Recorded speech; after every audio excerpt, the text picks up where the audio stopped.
Greetings, everyone, and welcome to 5 Play Friday. We are super excited to be back looking at plays. It's how we get the #1 way to get better as basketball officials. Greetings, everybody. My name is Greg Austin with thebetterofficial.com. We craft video to help basketball officials get better.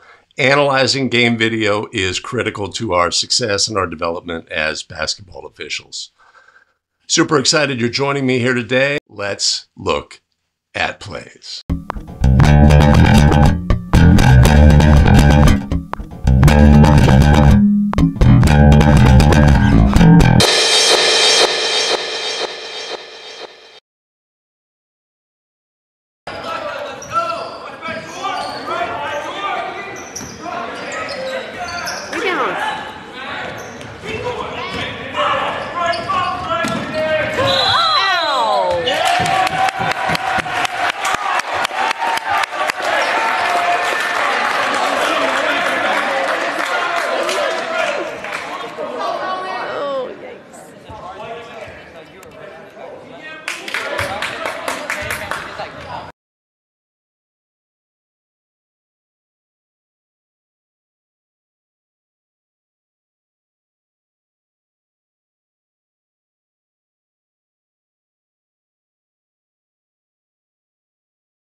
All right, block charge play, pretty straightforward, but it's the extracurricular activity afterward that is what we're going to concentrate on today. So if you have something different, if you have a block on this play, let me know. If you have a charge, let me know as well.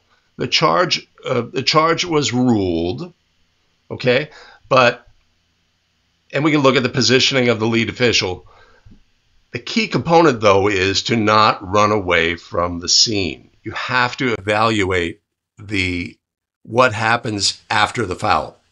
In this instance, right, we got a player ruled a charge against them. They get up. They are frustrated, right? If we take a look right here, and they immediately go to this, I'm playing defense on this dude posture. Right? This had been sort of a characteristic of this player during the game, right? We have dead ball situation. They are leaning on the point guard from the other team, acting out, as it were, right? We have to see this action, right? We note the officials are switching, as you would in National Federation of High School Mechanics. The new trail for the subsequent play is actually in pursuit of the ball and not observing the players here. But we have to build into the habits, obviously, of at the spot of the foul, we have to stay with the players. We can't race away and be in a hurry. There's no rush to get to the table here. And once we detect that there is any sort of energy between opponents, we have to be there for that, okay? In this situation, it ameliorates, it relaxes, it resolves, okay? This is all well and good. You know, the push, the slight brush away by the player, the opponent here, doesn't rise to the level of anything. This interaction doesn't rise to the level of anything. But the key is it could rise to the level of something, and we have to observe this activity. So if we go back, we look at positioning of the lead. Are you going to button hook in this situation? Are you going to pull up to get the look, or are you going to get to the end line? That's a decision we have to make, right? Like right here, if new lead stops, maybe they have a look here. This defensive player comes sliding by and would have obscured the view anyway. That's a decision we have to make. Charge is the ruling. Designate the spot. Move to report, but not without awareness of the players. We could stay stationary observe players, and then move quickly to the reporting area, National Federation of High School Mechanics. But we have to see that interaction between the players and make our judgments about that. A little outside the reporting area, but clear view to the table, switch, ready to go. And also subsequent action, right? Notice where our new lead ends up. This is important as well. There's no reason to head down the court here. Where are the players? We're going to have a press situation in the back court, right? We need to be aware of where we want to be next at all times. So when we leave the spot to report, we're going to go report, and we know where we're going to be next. That way we can project strength and confidence on the court to our next play. Let's move on to play number 2.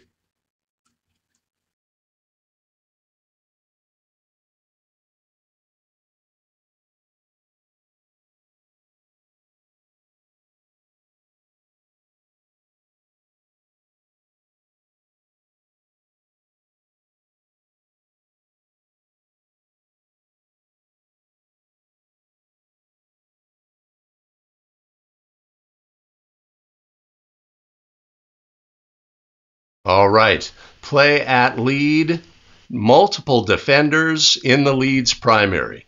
Could be a real challenge in a situation where we're determining who's officiating what, right? If we take a look at the play, when the ball is caught, right here, official in excellent position. Outside shoulder, mirroring the ball, open look on the play. Player drives, gets past the defender, and now we have to pick up a secondary defender under the basket. So we have to officiate whether the primary defender fouls, so it does something illegal from the backside as well as the front side. Critical in this situation is we have to shift our focus. We have to have a primary focus on the play, right? You need to pick up that secondary defender. That 9 times out of 10, that's going to be where the action comes from. Now, in a 2-person game, the official's pretty much on an island here. Trail can't do too much. We'll talk about the trail in a minute. But what we have on this play is the player from behind blocks the ball cleanly up top. You could say there is marginal body contact. It's not the body contact which causes White to go to the floor. I think White was just felt the pressure of multiple players around them and chose to bail to the floor. I don't feel they were knocked on the floor. That was my ruling on the play.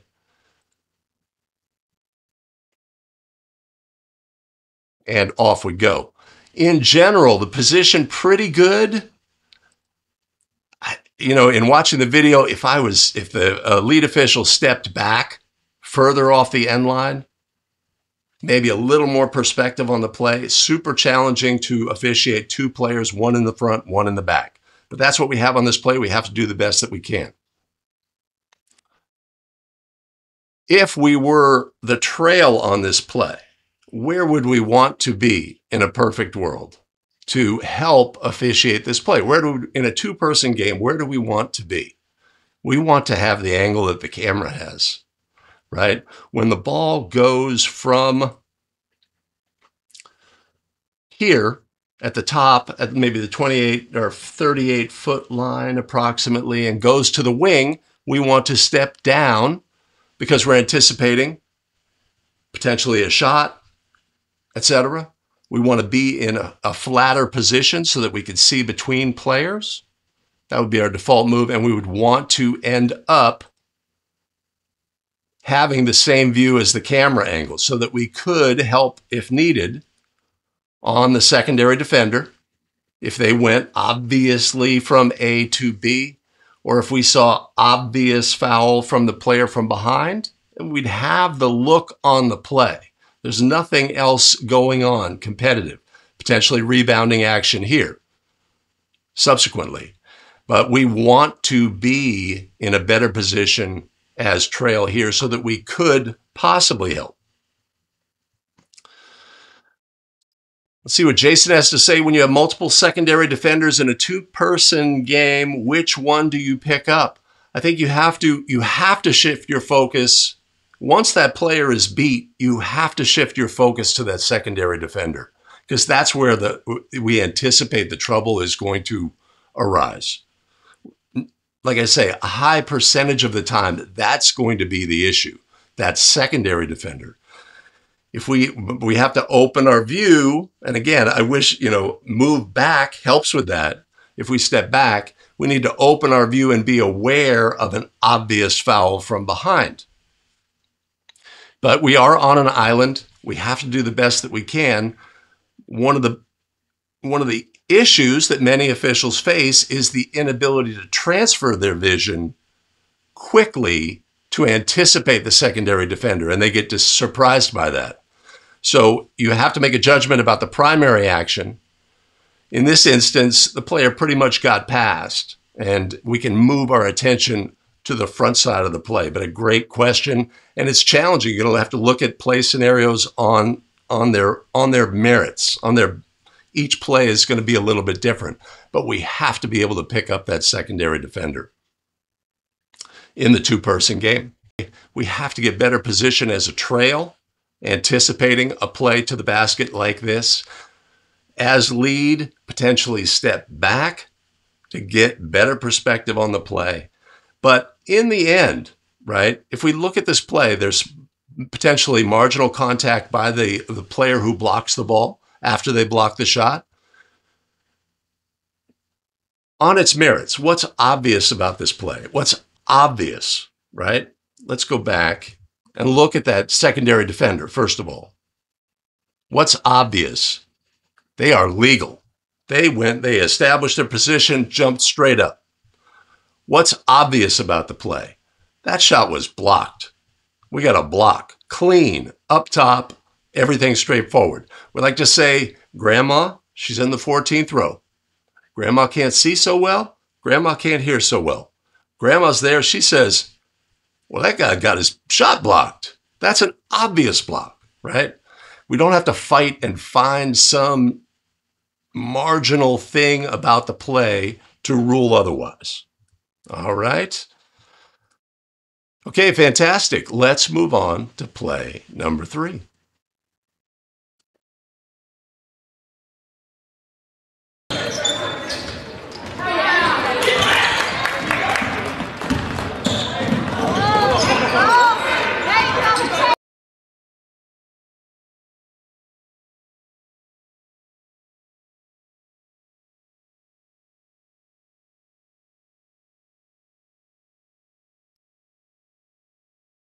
All right.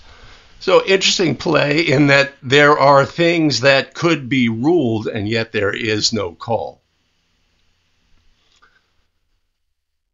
Lead official working for an angle, makes the decision, I'm not going to race to the end line.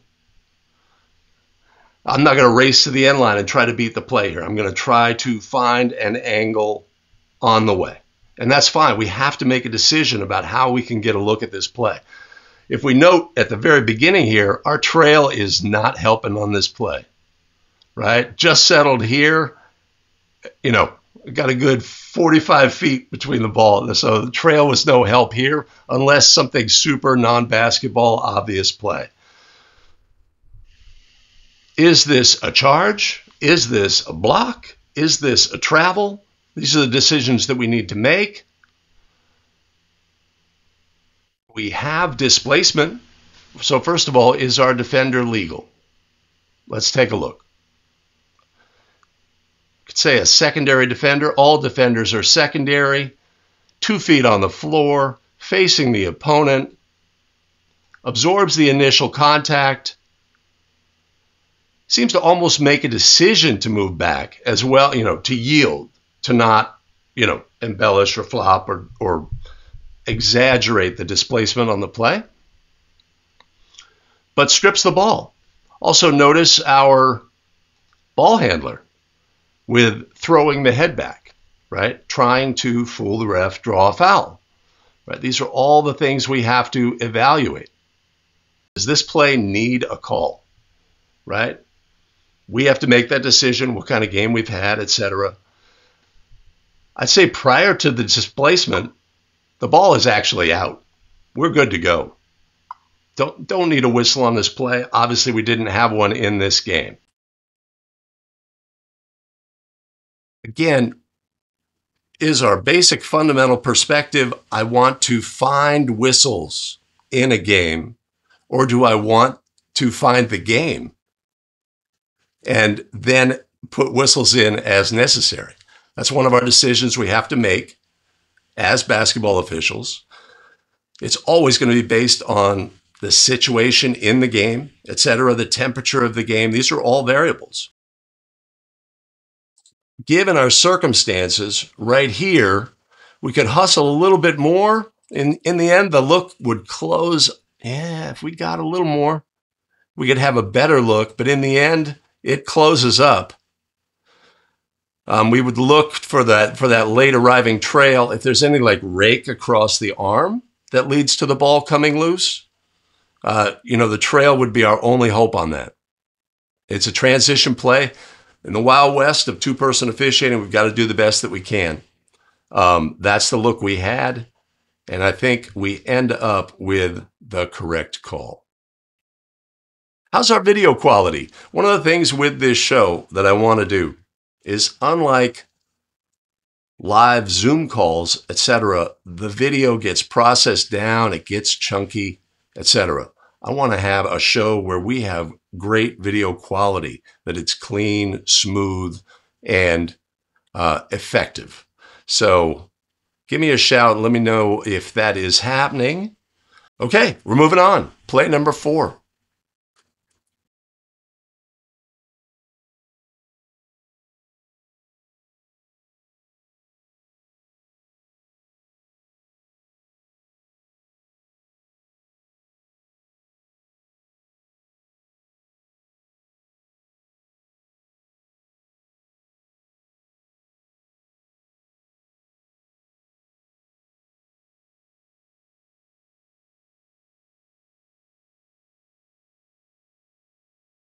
All right. Something happened on this play. Something, it sure was funny looking. Sure was funny looking. So we have a last second situation. If we get Greg out of the way here. Clock's winding down. End of the first half. State final. Dribbler loses control of the basketball. Regains control of the basketball. And shoots. There's a defender involved. But the try misses anyway. So if we had no call on this play, we would end up with the same result. We haven't affected the outcome of the game with this call. In this situation, we're right in front of the visitor bench. What do we expect the dynamic from that bench to be? Maybe the student section behind the bench, or the fans behind the bench as well. Everybody is doing this. They're throwing their hands up because something funny happened. That looks really funny. It really does. Everybody knows that's a travel. That's got to be something. A double dribble, that. No. This is a legal play. Players are allowed, when they lose control of the ball, to regain control of the ball. Always. Player goes up to release a try. The ball slips out of their hands. Even if they've had a dribble, not had a dribble, they can go get the ball. And we can't release the ball on a jump to and release the ball with a pivot foot off the floor. But if a player loses control of the basketball, National Federation of High School rules, they can always regain it. So our official gets caught up in the something funny happened, better put a whistle on it scenario. Takeaway on the play. We don't have to have a quick whistle in this situation. evaluate the play for actual legality, illegality, and go from there. All right, let's move on. Next play.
All right, video quality on this play, not great just because of the actual video quality of the clip.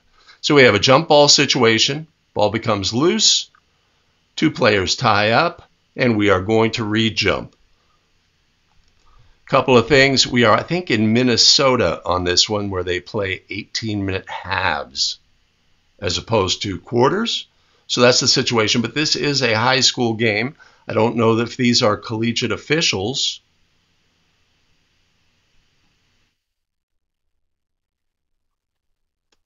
The ruling on the play is re-jump because the ball was tied up.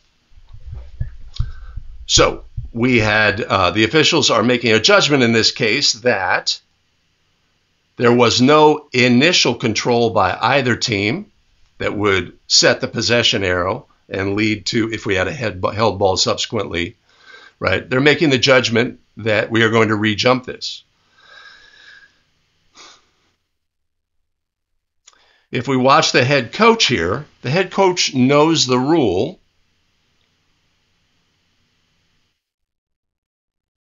And he gives the officials a chance to fix it. So the correct ruling on this play, what do we have? Who is going to re-jump this ball? We have a tie-up between blue 13 and white 5. Those should be the players that reattempt or that do the jump ball. The clock should have run properly, as it did. 7 seconds came off. That's all good. We're not going to reset the clock. We have played basketball. So it should be 5 and 13. Now the head coach thinks, well, wait a minute. I got a big guy against their little guy. That's my matchup.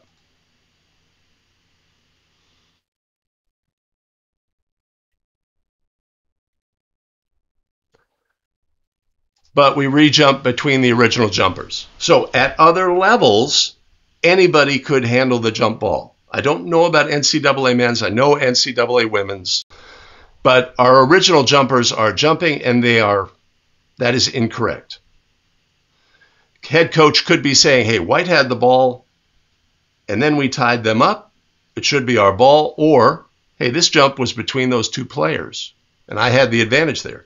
Right? And if we see the result of the re-jump, of course, white gets the ball.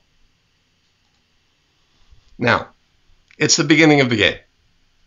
This is obviously, nobody's going to remember this when the game's close in the fourth period.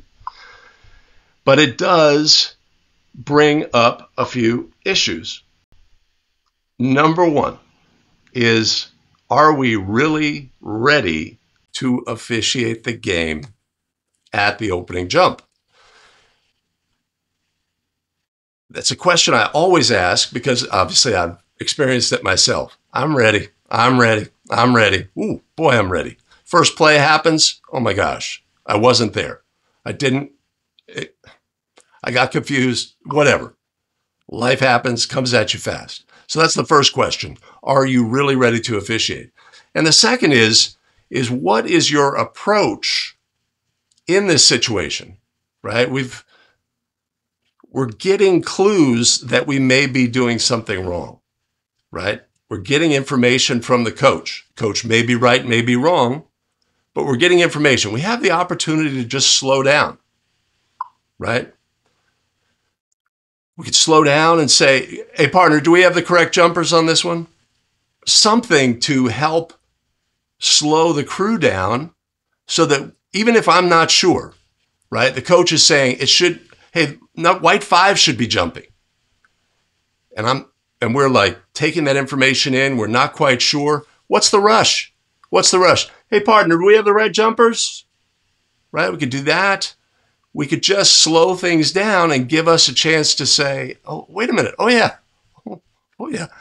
I mean, if we make a mistake in this situation, we make this mistake as a crew. Anybody in the crew could come in and say, these are the jumpers. We got 5 and 13 or whatever it was. Anybody on the crew can do that. Okay. So my takeaways on this play are, number one, are we really ready to officiate? And number two, something unusual happens. Let's slow down.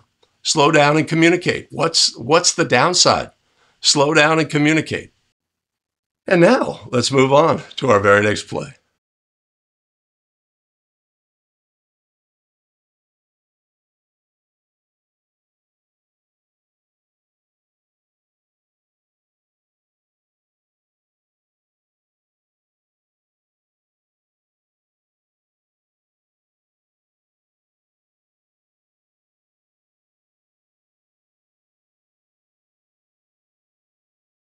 All right, it's a little palate cleanser at the end. This is a bonus play. It's not play number 3. My graphic was wrong.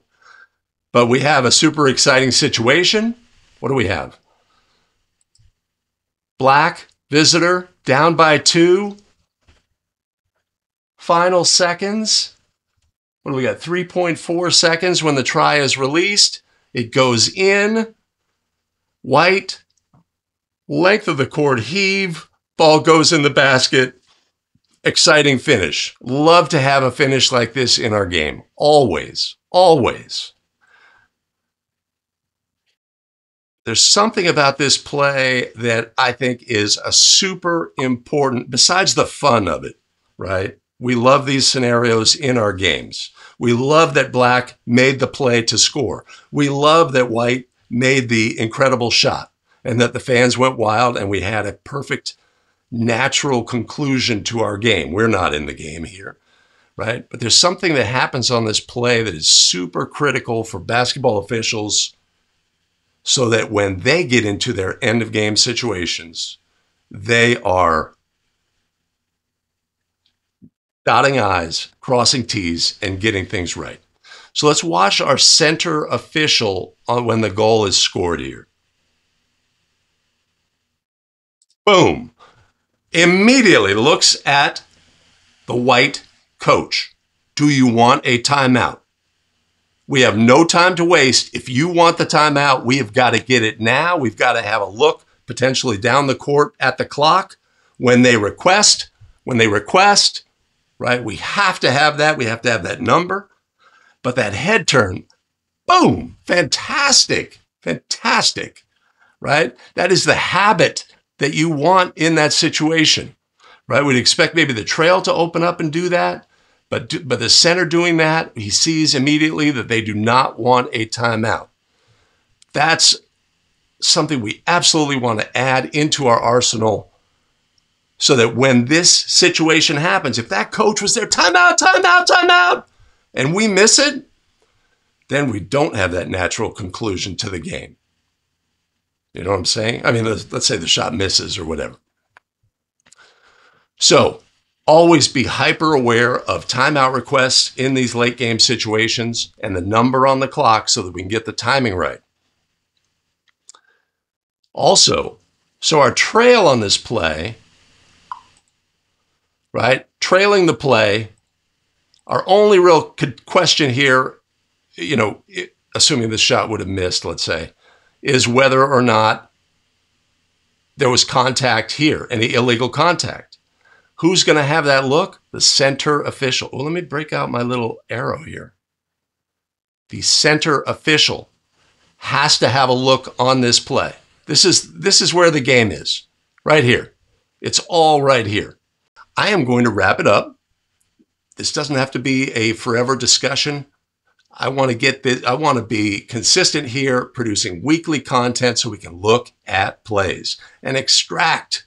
We're just going to take from them what we can. Positioning of the officials, demeanor, call correct, rules reference, all the things, right? That's how we get better as basketball officials looking at plays. So if anybody picked up something along the way, that is fantastic. And again, I am much appreciative of everybody's participation in the chat. Hopefully we can create a great community here in future episodes of 5 Play Friday Live. All right, and with that, I am going to wrap it up in future episodes, but I'm going to wrap it up today.